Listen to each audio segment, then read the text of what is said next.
Welcome back, everybody. We got ourselves the Banana Slam Jaren podcast, and for the first time in a while, we have ourselves a guest. We got ourselves Mr. Avo Plus. It is Avo, like an avocado monkeys. It is not Avo, so you only call him Avo if you're trying to antagonize him. That's what I did at Did I call him Avo? No, I'm just telling you. Call him Avo. No, Okay. I'm just telling you now. It's like an avocado monkeys. You're a vegetarian. Right. You know a monkey. You know what avocados are. Yes. Okay, I know I asked how you guys are doing. That was before we started the episode. But, Avo, do you have any idea what you are in for today? No, I have no clue. I know you're very prepared, so I can't imagine what you're going to put me through. I have an entire notebook of questions. Just don't ask to see them because I won't show you. It's there. Yeah, I believe you. It is here. What about you, Jaren? How you doing today, man? Been a little while. I'm chilling.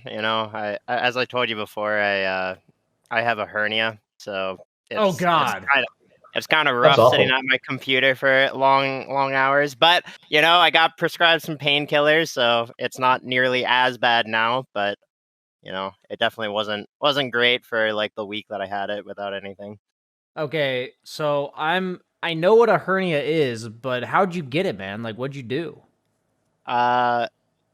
Well, as I told you before, I've been I've been going to the gym pretty frequently for like knee rehab and stuff. So I've been lifting weights, and lifting weights typically puts a lot of strain on your abdomen. So, that definitely was a contributing factor. But I also took AC units out of our windows, and those are like 100 pounds each, and our windows are kind of high. So like when I took them out of the window, they dropped a lot. And that's definitely the motion that, got me. Oof. Was it worth it? No. Okay. That's the real question. So, I know I probably went into this, like, I'm buddy with you, Avo. We were just absolutely best friends after TI. But probably a decent amount of my viewers, they may have seen you do the losers interviews at TI. But, tell us a little bit about yourself, man. You got invited to TI as the English talent. I got to meet you for the first time. Yes, big first time TI. What's your story, man? Give us a little background. All right. Okay. My story is I started 11 years ago in the Dota scene. I started out with Dota Cinema. I was one of the writers and eventually an editor for them back when they had a webpage. If people remember that, if the old boomers of Dota remember that, they used to have, like, publish news and articles. It was pretty good. I used to do one of the retrospectives about teams. I used to do like team spotlights and like used to do the competitive history. After that, I went to do like a bit of casting. I used to do casting for like typical amateur scene stuff, I just contact tournaments. And through Dota Cinema, I got into Spanish casting because that's a language I speak. Well, I am from Spain, technically, so that's a thing I figured out through Dota Cinema. And then I did Spanish casting for like, as my main language for like maybe 6-7 years. I would go to school, because I was 14 back then. I would go to school, then I'd get back home and I'd cast like 8 hours. I would do a bit of English casting on the side, but it was mostly Spanish back then. Got invited to like majors, did a couple of TIs as well in Spanish, but it's just not the same, right? You do like sometimes a remote production. That's the best thing we get. It's okay. The prestige is not the same. And then the past 2 years, I've been trying to make it into the English scene a bit. Casting I did some ESLs. We did DPC lower. I work with EPOLs to get into these productions. So we did the van production, and we did like a newsroom production last time for EU DPC, which I was pretty proud of. And for some reason, I got invited as a host at TI, even though I've mostly been a caster. But I guess I hosted the close qualifiers, and I guess they liked that. So I think that's my story. What do you think, Monkeys? What did you think of his story? Did you believe him? Yeah. What? Why wouldn't I believe?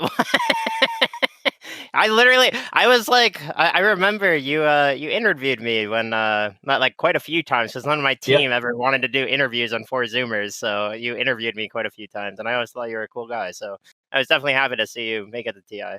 And I was very happy to interview you. You were an easy interview because we used to we did like Realms Collide and ESL. We did like a couple of NASA tournaments, and obviously the SA guys, they love talking, and I speak Spanish, so it's easy. But out of the NA guys, you're one of the easiest people to talk to.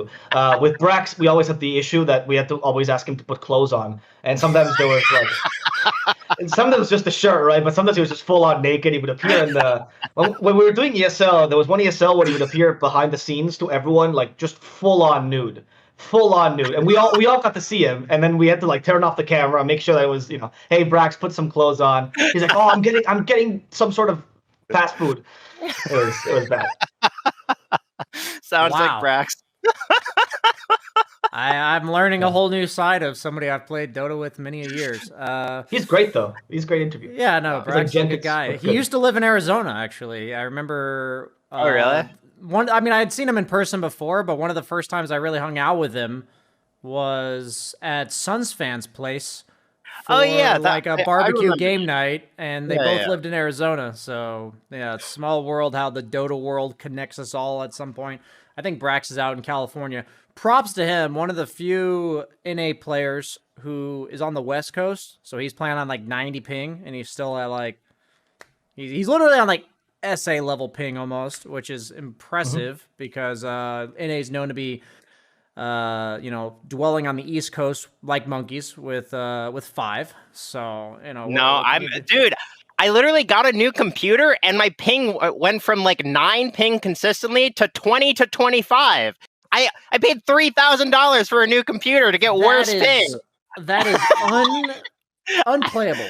I have no idea what happened.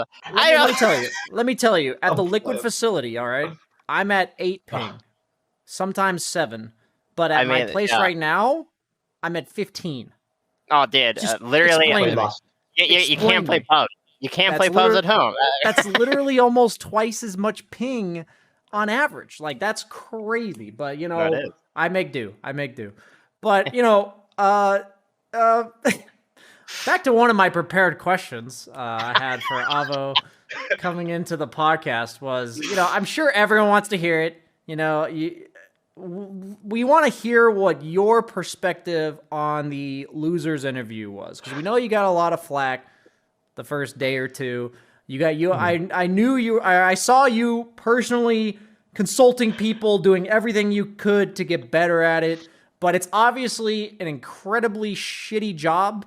Like, let's just be honest. Nobody is like, yes, I got to go do losers interviews. But I know, let me say this before I let you answer, that he got asked and several other people got asked, and Avo said, fuck it, yo, let's go. I mean, he didn't say that verbatim, but he was one of the only people willing to do it. And so talk us through it, man. Like, what makes losers interviews like so difficult? I mean, I will say, just to open up, that I think I've never done anything harder in the broadcast. Like, I think every other challenge I've ever had has been like, even when I started casting and stuff, I think it was, okay, I see what I have to improve. You look at your points and you go, well, over time I can improve these. With exit interviews, I was genuinely lost. Like, it was the first time I've been in a situation where I need to ask like a lot of advice to know what the fuck I'm doing wrong.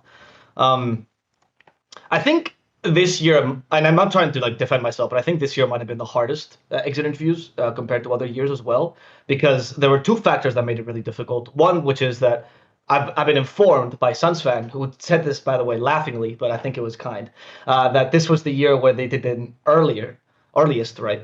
So usually they give like 30 minutes for people to like kind of assimilate the game, 15 to 30 minutes. I got 2.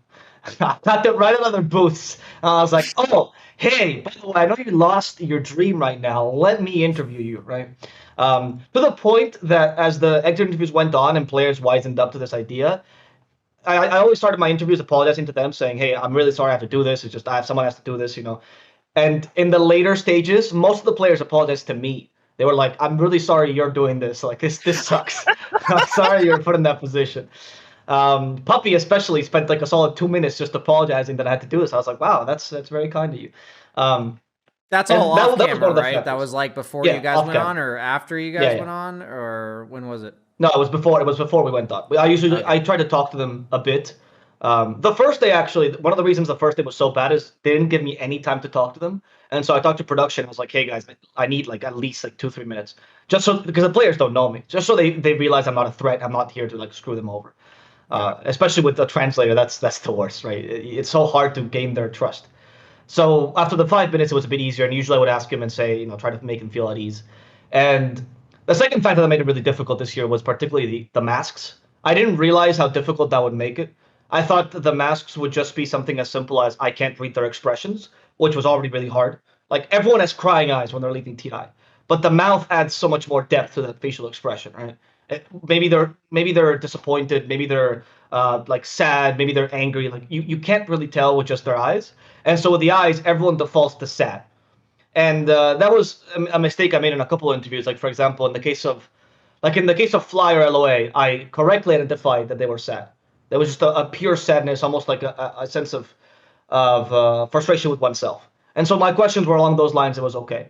But with, for example, FNG, I misidentified him, and I thought he was sad when he was actually really angry at his teammates, which makes sense considering that he got kicked.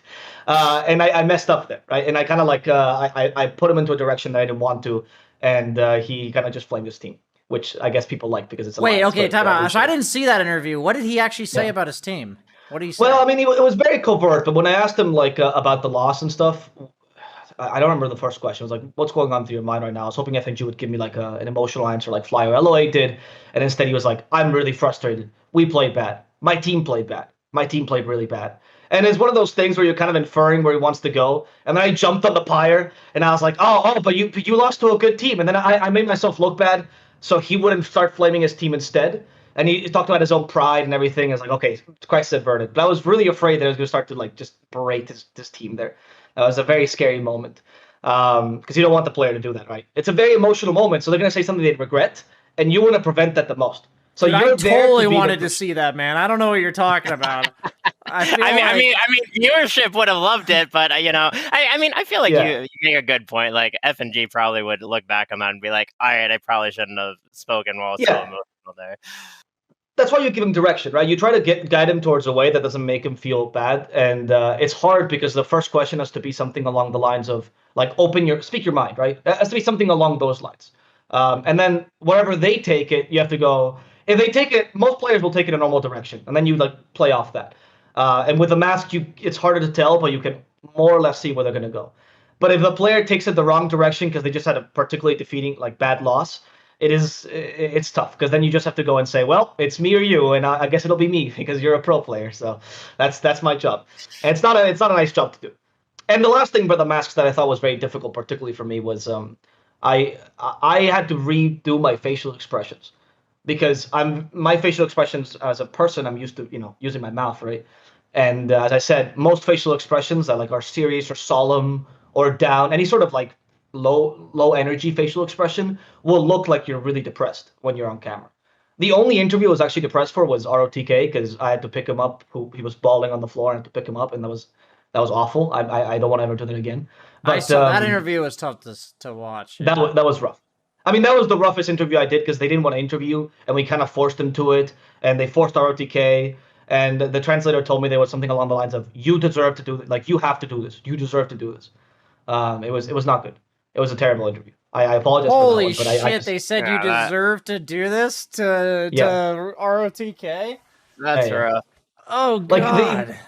the Oh god. the translator actually mistranslated. I guess I can say it now because it's past the fact. The translator mistranslated on purpose to make ROTK seem like he wasn't that sad. Like ROTK said something along the lines of, um, when speaking Chinese, according to my Chinese friends, that he was like all the fault was his, like all the blame was on his shoulders, and he's been a failure, and he's very sorry about this. And that kind of got translated to, oh, we did bad as a team, but it wasn't that. It was like a very much of a, it's me, I'm the cause of the problem, right? ROTK's So, coach of and- Aster, right? It was Aster. He was the coach of Elephant.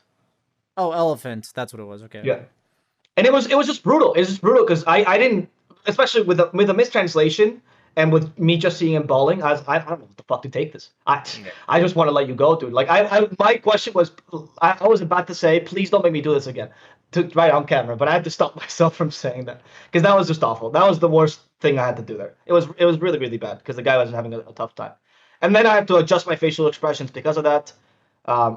If you actually take my mask off in the later interviews, I look like a maniac. Like my eyes, it's something like this, like because if you look at your eyes, you cover them, and you look at this, it's just a bit too solemn. So I had to do something along the lines of, and my face as the guy just got exit is like you got the fucking- Joker face, dude. You got the Joker. Yeah, I got the Joker face on, but it made my interviews not seem so sad. So I had to work really hard on making myself, just a psychopath. Really, I don't know what else to say. It was really weird having to interview someone and be empathetic, but also keep this face all the time, so people would not think that I'm about to cry. Damn. Now, my question is, to feed off of that, Monkeys, have you ever been in a exit interview of any kind or any similar situation to that? No, I think they typically only do those at TI, and I've never been to TI. I've only been to majors, unfortunately. I wasn't sure if they ever did them at majors. That was. I mean, maybe I'm wrong. Maybe there has been like some time that they've done it, but At any major, they did it. Oh, there you go. Well, but I think yeah, it was the I first feel time. like that's definitely a more recent thing though. But also to go off what you said, like I know how bad exit interviews are in general, but I feel like this CI was definitely very special as well because every player that was there, every coach, they've been waiting 2 years for this CI. Like it's been a long time. So like I'm sure ROTK he probably he took it so hard when they got last place on the CI because every player that was there this year, they've been building this up and up and up and up over the last 2 years, and they're like, this is gonna be our year to like finally prove ourselves, and especially the teams that got bottom 10 or whatever. Like I'm sure it was just super rough for all of them. Yeah, That is something actually. Oh, go ahead. I was gonna say that is something that I think that a lot of viewers misunderstood. Because when I was doing the final statements, a lot of people said like, "Oh, it sounds like this guy's they're gonna die, like it's a funeral and stuff." And I think many viewers didn't understand that for like 90% of the teams, that's a disband. Like it's not even like we're making changes. Like this is you lost, even if you didn't, unless you got like top 4 maybe, you are disbanding the team. Like to the point that maybe 2 or 3 players leave. And I was very aware of that when doing the interviews, and I realized that viewers were not because they didn't understand that 2 years is way too long. If a team does not work in 2 years, the only exception I think was Fnatic because they made some recent changes, and maybe Team Spirit because they've only been together for a year. But besides that, everyone is disbanding to a degree. I think Death already said he's looking for a team, so I think Fnatic's also changing a little bit. Yeah, they're as well. I think only Beast Coast are staying together because they love each other and there's no better players. And then IG also told me that they were staying together. Monkeys? I was just gonna say, well, also Spirit won the tournament, so Exactly. They didn't even do an exit interview. No, I think the biggest thing is not only has it been like 2 years for this event, but it's also like I felt it as a caster and like panelist and everything. Like the situation around TI was not like you don't get to enjoy TI. It felt like all TI was the Dota, and it's never been like that. A lot of these players have been to multiple TIs, and everything around the games itself, it feels like you're in a crowd, you're allowed to go socialize, like on the day off you can go do something, but instead, like it's literally Dota, go home, sleep. Dota, go home, sleep. Like, and something about that for me, I think this last 2 years combined as well, since there's a lot of, the pandemic lockdown and everything, is like this was all they had. Like this is all they had for the last like 2 years. This is what they were working for, and of course TI is what they always work for. But I think it felt like it hit different this time than it did in every other TI. So I think that tacked on to your loser interviews. At least from like a viewer's perspective, because I wasn't even a part of TI. Like I mean. Like usually when I watch TI, I get like super hyped up about like wanting to like try and compete for next TI or something. And don't get like it kind of happened this year, but I feel like a big part of that usually is the feel of the crowd and like each region like cheering for their team and like the entire atmosphere is typically there. And I'm not blaming Valve or anything. Obviously, the pandemic is just tragic, and they had to do what they had to do. But it's just like this TI, it was literally when I was watching it, I wouldn't get nearly as hyped over like the big plays and stuff. I would just be like, wow, that was good Dota, and like I would just be like like that.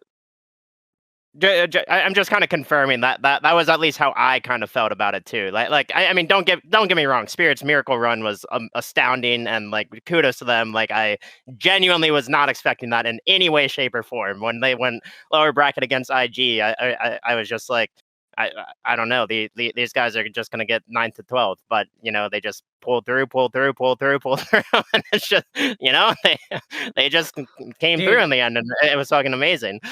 The first round against IG in the upper bracket, they looked like the weaker team. Like I thought, yeah, I know they won the first game, right? But it was off of like the double damage Morphling Rampage, where they were losing, and then the next 2 games looks like they were just below them on a level, and then you see them make it all the way through the losers bracket. Go against IG again, and man, like you can just see what happens in one. You can just see what happens in one tournament, right? Where it comes to momentum, maybe you learn the meta a little bit, you found your groove, and like the games just looked day and night, and that to me was pretty crazy. I got my one story about Team Spirit.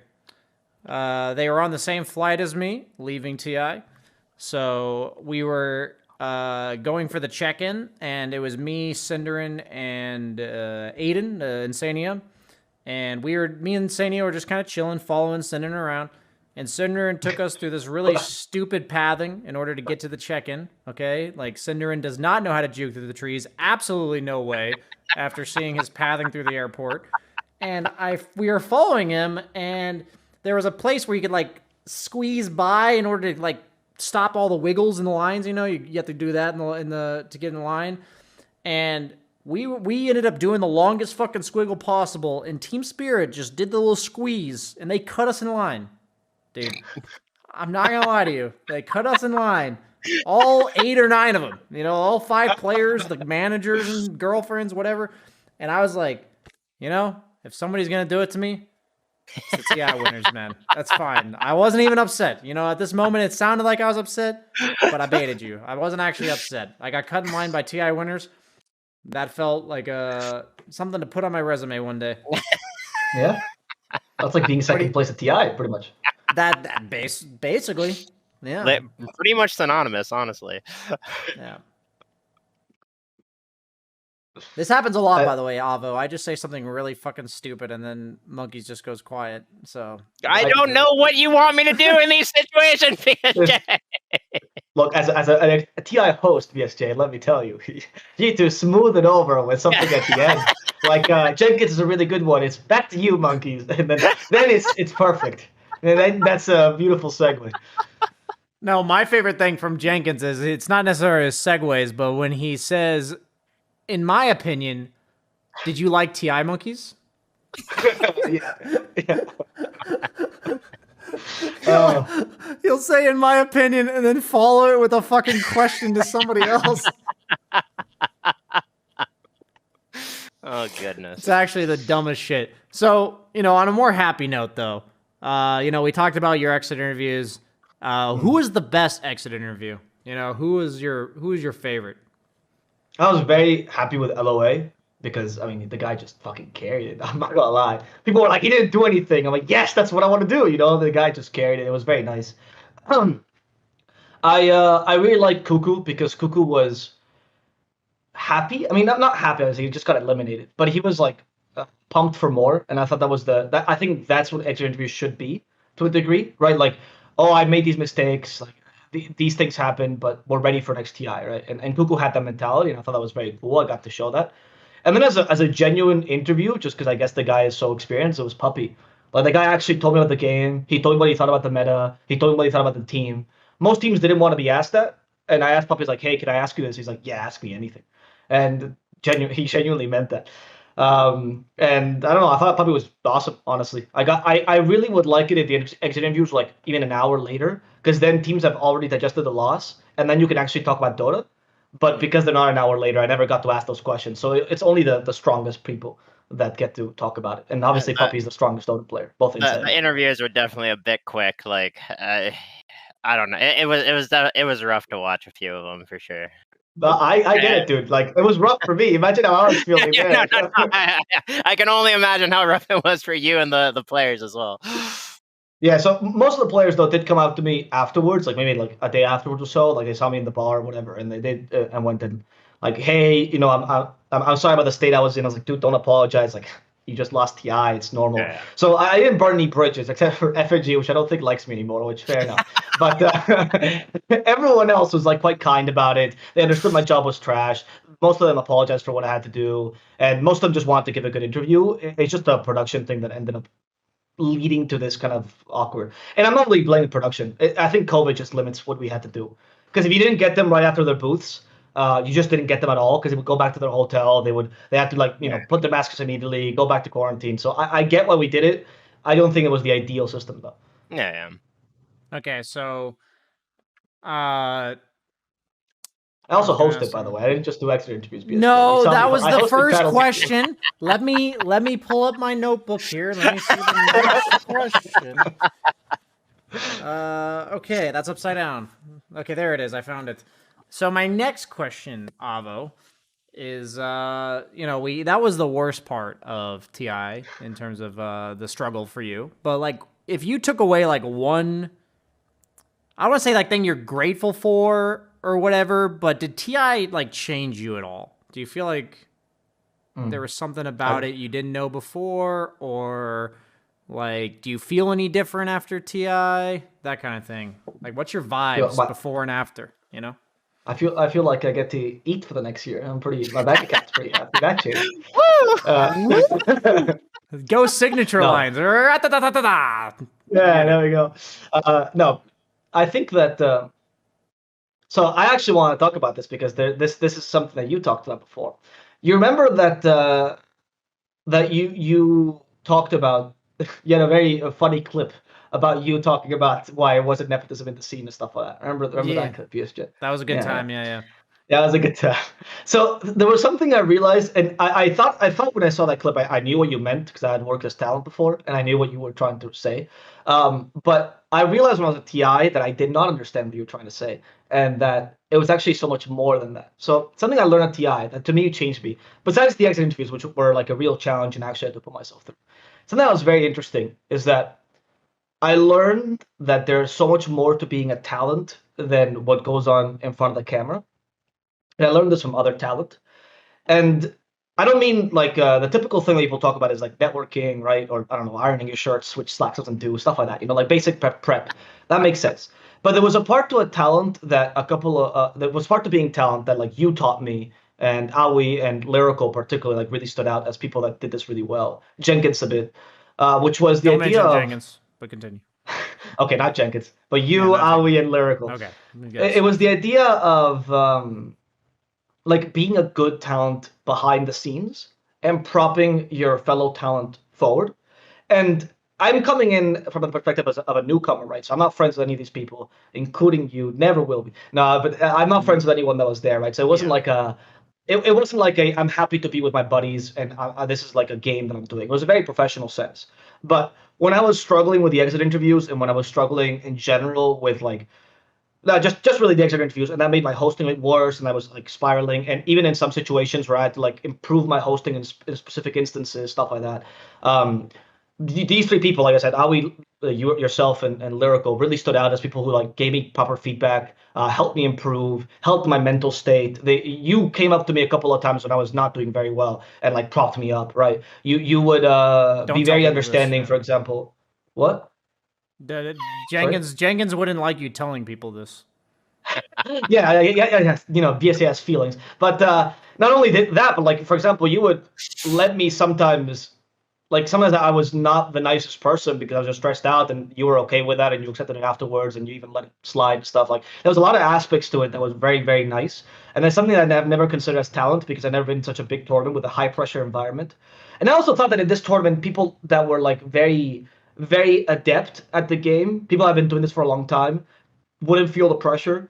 But I saw Lacoste and Lyrical and Lizard, and I'm not saying this to call them out, but like I saw them being pressured. I saw them being nervous and like having to prep a lot. It was and I get to calm them down as well, and we got to have nice talks. Lacoste was someone I also had a lot of talks with about this, and it was a very nice aspect that I learned about TI that I never considered before. The idea of being a talent that makes other talents better simply by your social interactions, which does not lead to any sort of networking or anything, just as a matter of making the show better. And I genuinely think that if it wasn't for you three particularly, I would have been a much worse host.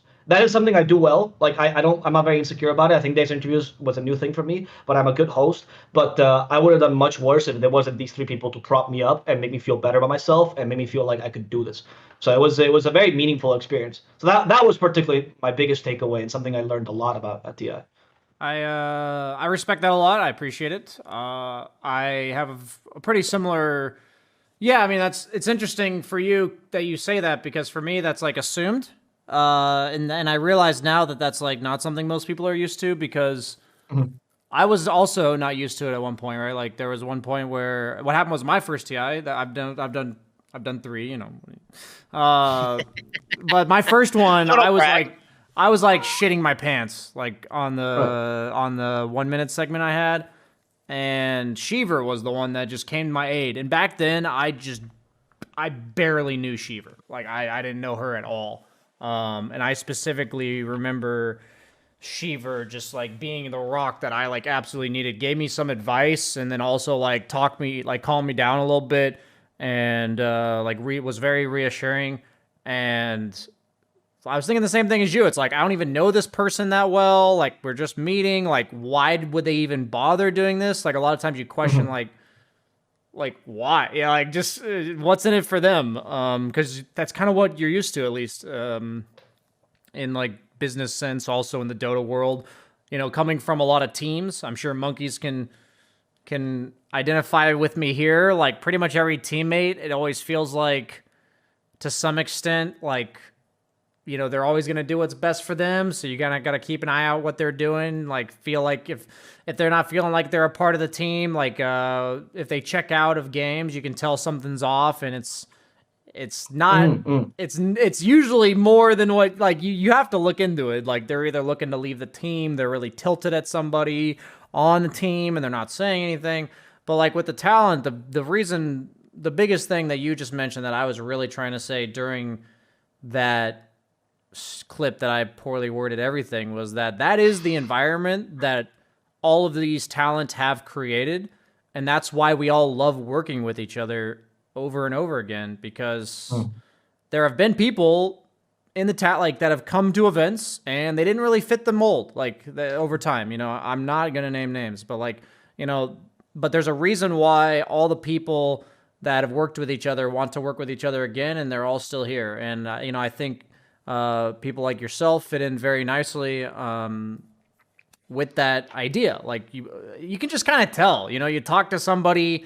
I almost feel like if you are a bit defensive, if you are a bit reserved, that's like a good sign. Like, you know, at first it took you a little while to, I think to identify the fact that people around you were like really trying to help.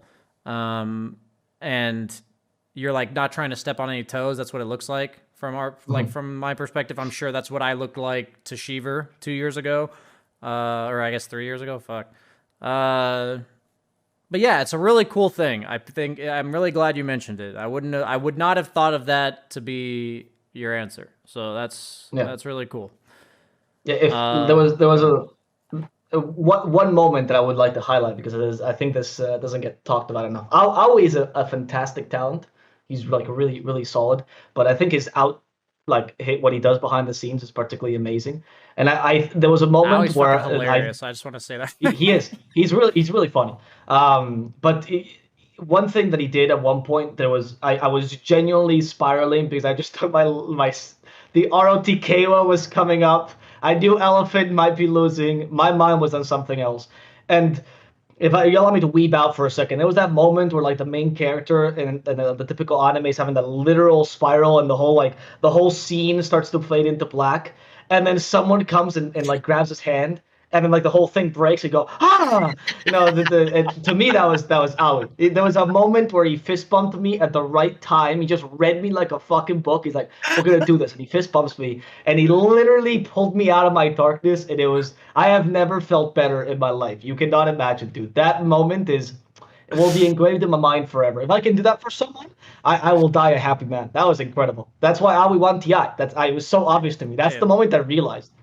Aoi is probably the most low-key funny guy I've ever met. Like, I don't know. You see him on camera, and you're like, God, this guy's some fucking stiff nerd. Like, God, like that's what I used to think of him. I'm not gonna lie, I used to think of him, but like the second I worked with him at the Animajor and then also at TI, dude, like he is fucking hilarious. Like I'm like, Yes. he's basically Jenkins, just low key. Like he's legit Jenkins. Like they're both the same person. Just one of them's like, I guarantee you, Howie is not happy with that comparison. dude, he is like, man, he is like, okay, if there's like a scale of 1 to 10 and 10 is Jenkins, Owie's like an 8. You know, he's like real up there in terms of just constantly making jokes, constantly making light out of something that's very serious. Like that's what I really think of as Jenkins, is like no matter what the situation is, he will make a joke out of it. He will make light of it. And I do view Owie that way too. And I think that's like very important in Dota in general, right? When you're in a very stressful environment constantly, to be able to turn something much more lighthearted and innocent. So I think I can, yeah, you're right. It's something he had to do at TI. So You know what Aoi does that's odd to me is that I think this is like the 11 on the Jenkins scale. There is no build up to his laughter. Like he will just identify something and clap, he's laughing. Like there's no facial expression that leads to him laughing. And he always catches me off guard. Jenkins will say the randomest comment and Aoi will be laughing his ass off on the sidelines. And I will never guess that he was doing that. He might be eating and it just kind of comes out. I think it's the most impressive and oddest thing. It surprised me so many times.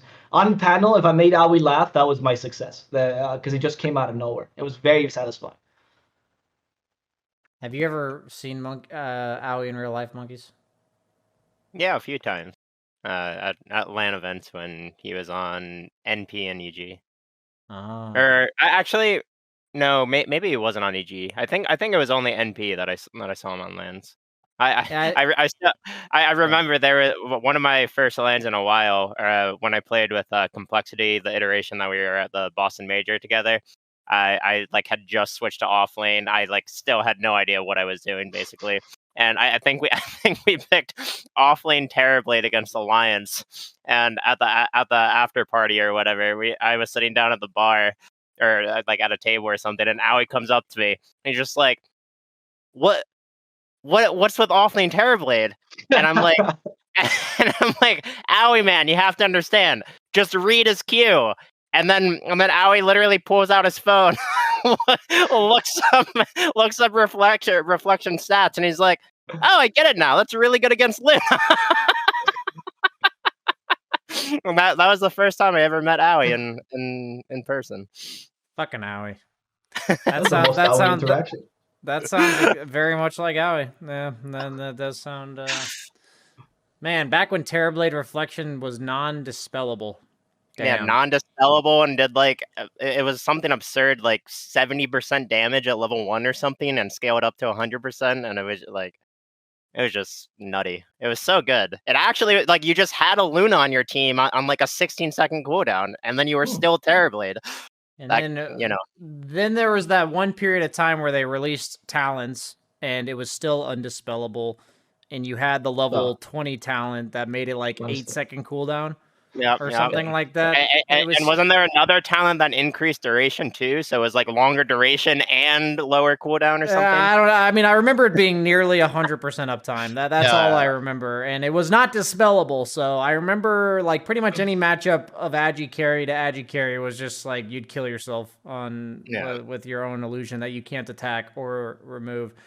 But no, so I wanted to ask Monkeys, were you going to go to TI if it wasn't COVID, or were you not? No, I wasn't planning on going in Romania. No, I've just kind of been chilling for the past year and a half or whatever during pandemic times, and you came and visited me in New York, so you weren't always chilling. I mean, yeah, but that's just like a train ride. I don't know. I'm gonna get over my fear of actually traveling and whatnot during the pandemic eventually, but I didn't really want to spend the time and go through like the stress of traveling during COVID for TI, and I mean it just ended up getting canceled. Like I figured something something not great was going to end up happening anyways. Yeah, So, it was definitely a disappointment for a lot of the town. We all had like +1s, at least most of us did, and then like all the guests got canceled like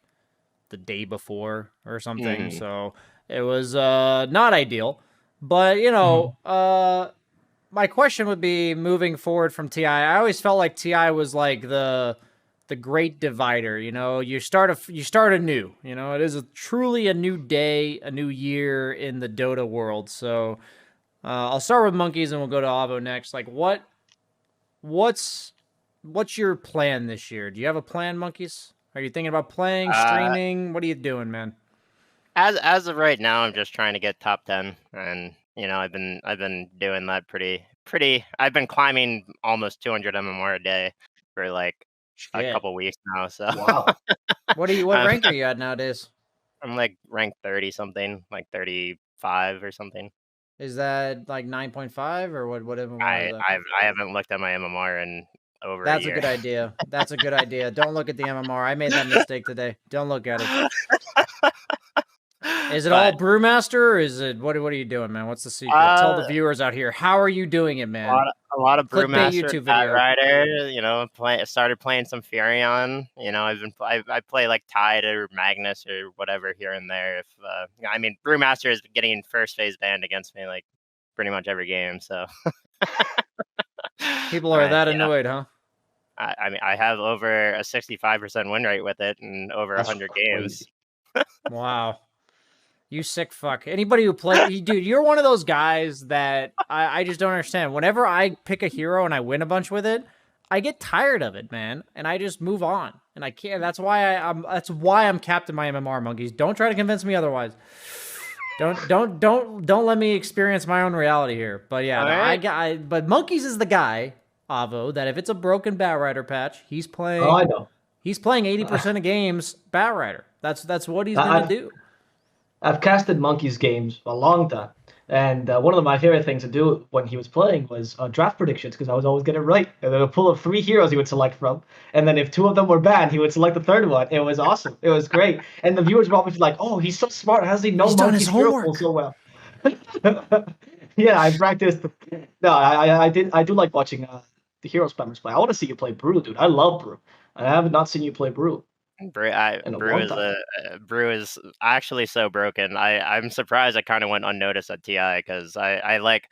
I know BSJ is probably sitting there like, oh, NA players just haven't figured this shit out. That hero is garbage or something. But like, if you can get to like Ag's refresher timing on that hero, my win rate with Ag's refresher is like over 90%.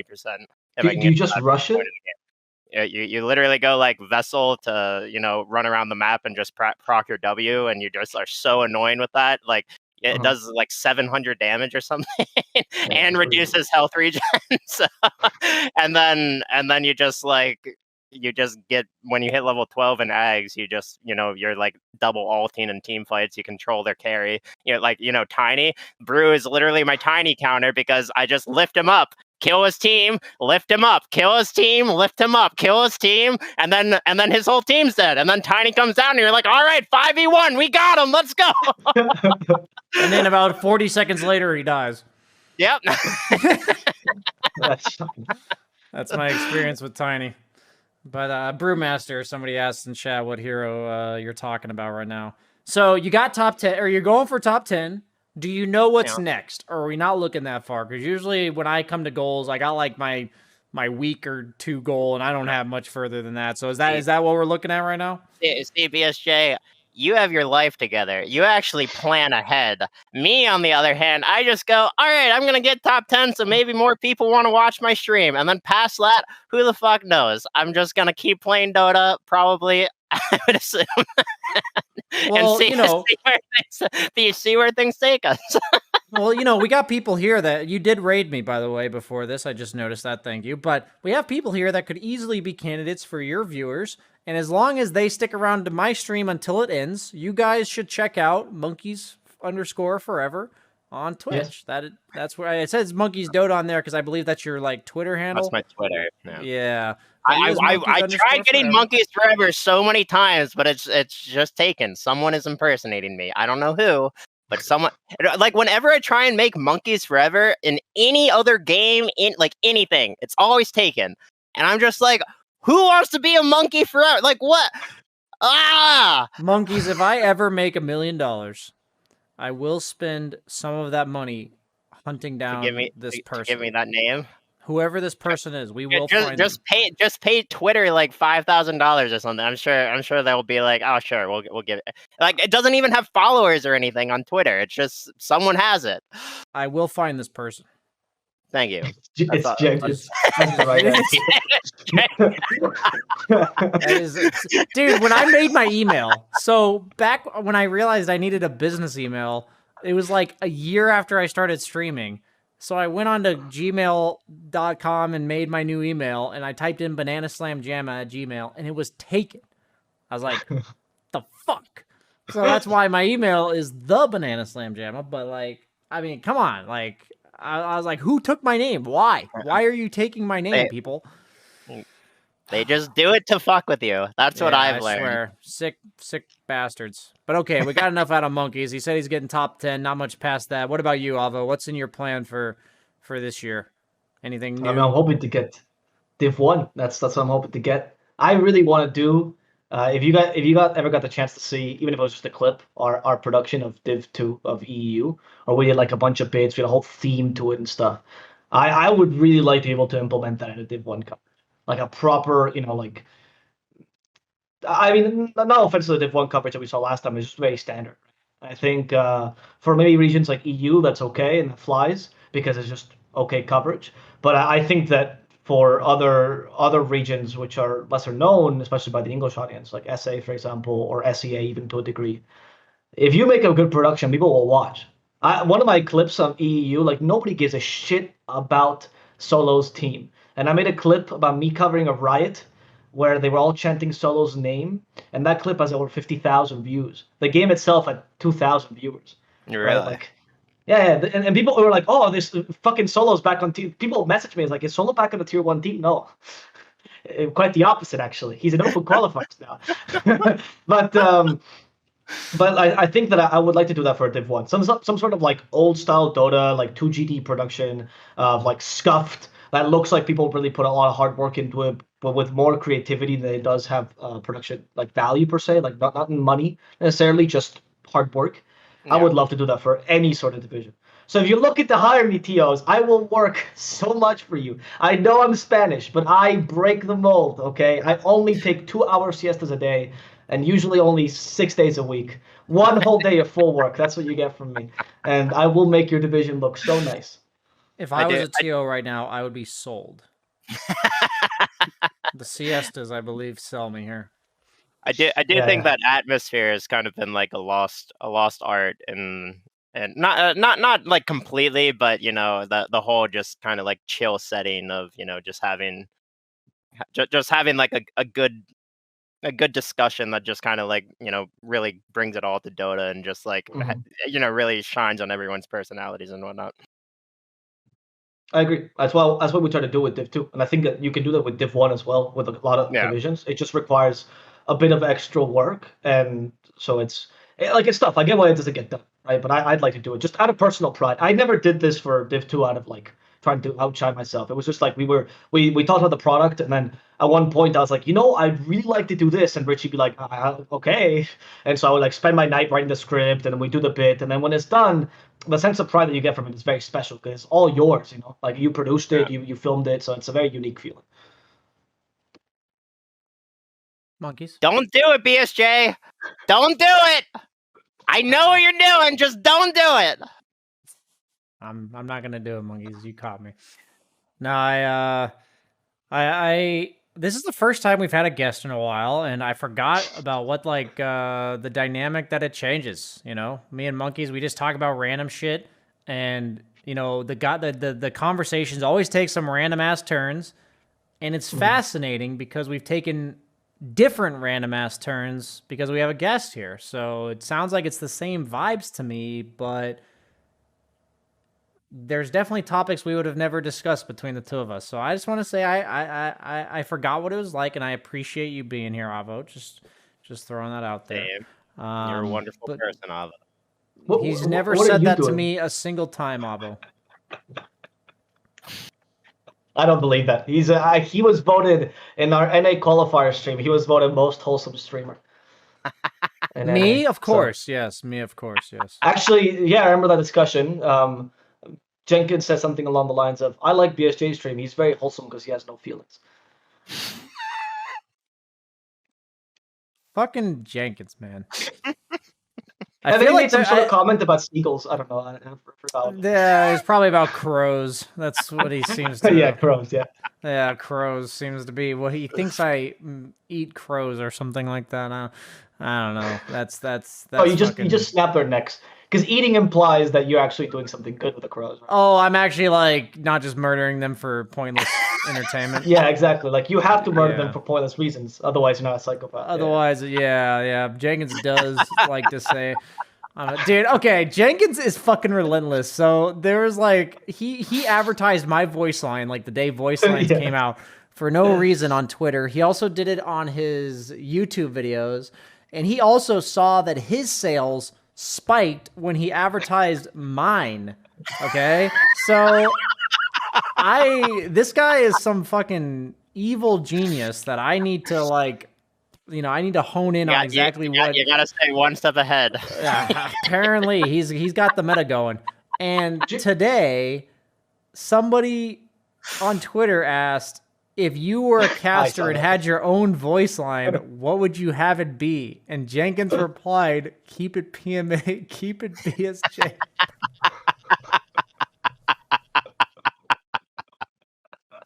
That was awesome. It's just... It never fucking ends, dude. Like, you just, oh my god. So, what was Jenkins's bit at TI? I know he did the fucking. It was Insania. Oh, Insania. Did you ever hear about the bit that he did with the makeup ladies for you?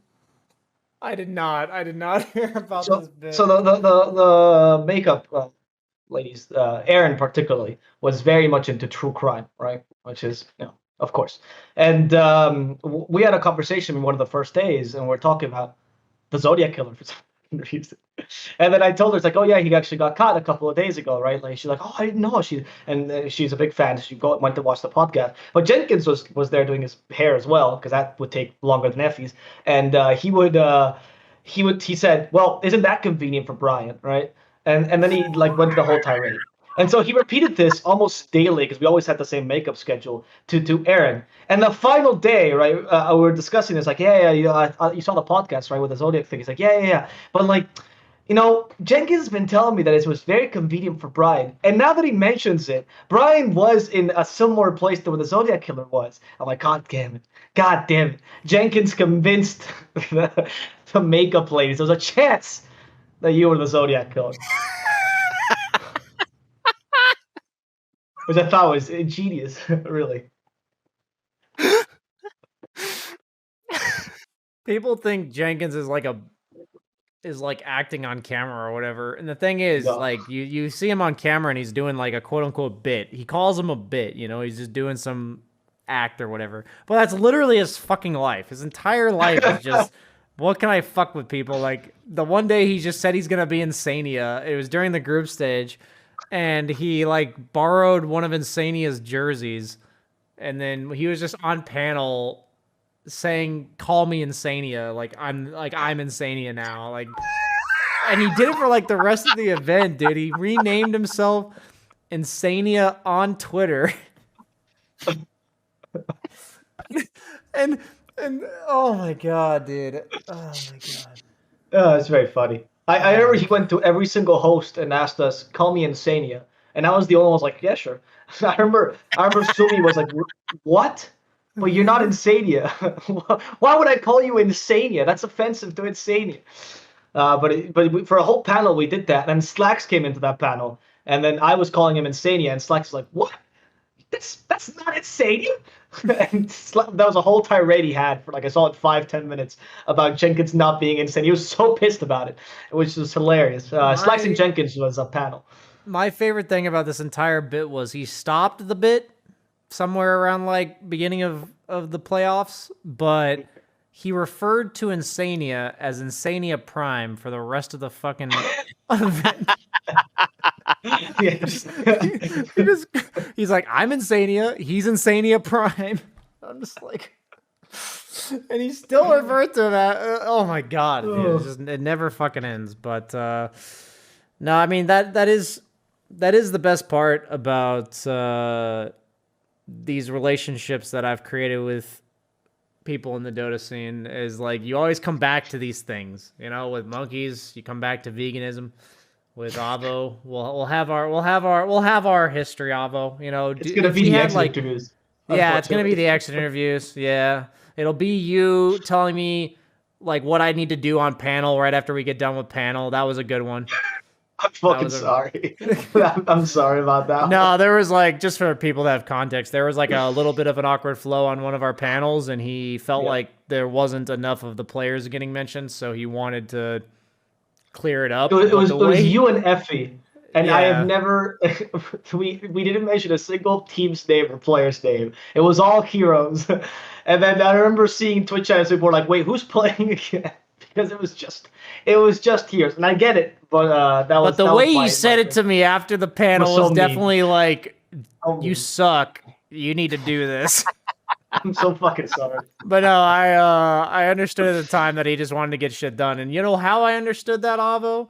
Is because I have been on numerous Dota teams where right after the game, I would try to talk to them about the game, and I'm just trying to fucking help. But whatever I said was like coming off the wrong way. It would be construed as like flame or singling somebody out. And I always felt misunderstood. Because even if it was quote unquote toxic at the time, I wasn't trying to be. I was like trying to help.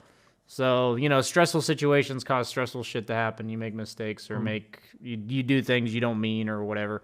So I knew you were coming from the right place. But you know, that's also something I had to suppress my whole time I was in the English scene, because in the Spanish scene, it's very common. And it's not something that comes from stress. It's just how we are. Like, we'll finish a panel and go, this do this. Yeah, I didn't like that you did this. Yeah, that's true. I did that badly. Like, it was very common and nobody would take it personally. And I went to the English scene. I remember my first cast, I did that to my co-caster. He's like, what the fuck, dude? Yeah. Why are you telling me this? Such a different cultural difference. Yeah, it's a very big cultural difference. Yeah. I was very used to, like, I would do the panel in Spanish, and I would be like, all right, I fucking hate this dude for these reasons. I'm going to tell him now before it escapes my mind. So I had to change that. So that was a moment of my culture kind of seeping through, and I apologize for that. No, that's actually really funny. I had no idea. I mean, there's definitely I've learned that Dutch people are really blunt. They like when they email you, when they talk to you about something. It's just like in America, you're so used to like getting asked like, how's your day going? Like 30 seconds of small talk and then whatever they actually needed to talk to me about. And in Netherlands, it's literally just like, hey BSJ, we need you to tweet something out. Hey BSJ, like we need you here today. Hey BSJ, like that. I'm like, okay, like that makes things easier for me. My emails from them are like, you know, one line long or whatever. So, but okay. So usually we cap the podcast out at around like 45 minutes, but I don't know if you guys realize the time has flown. It's been, how long have we been in this call? We have been in this call for over an hour. Yeah. It's, that's really good. That means I had fun at least. You know, I don't know if you guys both had fun.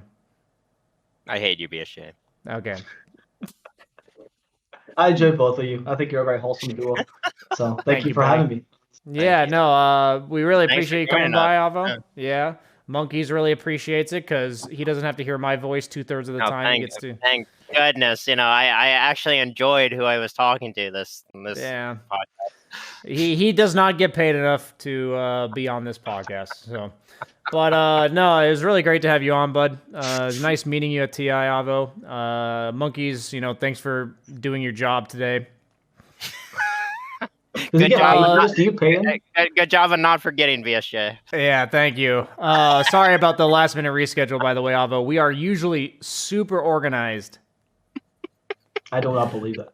I've seen enough NA teams to know. Thank you. That's a lot. Yes, we've been a part of many of these disbands. But this podcast is we are partnered with Prediction Guys. If you want to find all of our stuff, it's on Spotify. You can find them on Twitter. There's a bunch of other podcasts for other games. So check them out if you haven't already. We're also on Patreon. If you ever want to get your shit asked to us, like, you have a question, topic, discussion that you want to hear on this podcast, you can find us !Patreon in the chat, or just support the podcast either way. But we have lovely guests like Avo, Mr. Avo Plus, excuse me. It's like Avocado Avo's Guys. fun. It's not Avo. My name was taken. That was why I'm Mr. Avo Plus. So you would have just done Avo Plus, like with the plus sign, or would you have done it with the written out? No, you can't do plus sign, unfortunately. But Avo Plus written out is a lifestyle brand for avocado-based skincare products. Damn it, those bastards. Is that why you go by Avo instead of Avo? No. Because you're into skincare product avocados?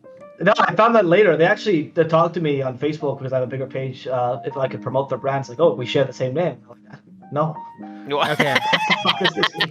I see. Yeah, what can you do? So, real quick, we need to have exclusive content here to make sure people are interested. Clip it. There's a lot of people out there that don't want to pay or can't afford or just hate you the $5 for your voice line. So you're gonna need your voice line today, my friend. We're gonna need it from you right now. Sure. It's cut out a little bit on the "you're dead" because I think the mic was trying to pick up the really loud, but I appreciate it nonetheless. Thanks, guys. It was a great podcast. Thanks for coming. Have a good one. See you guys later. See you guys. See you, Avo. See you, monkeys.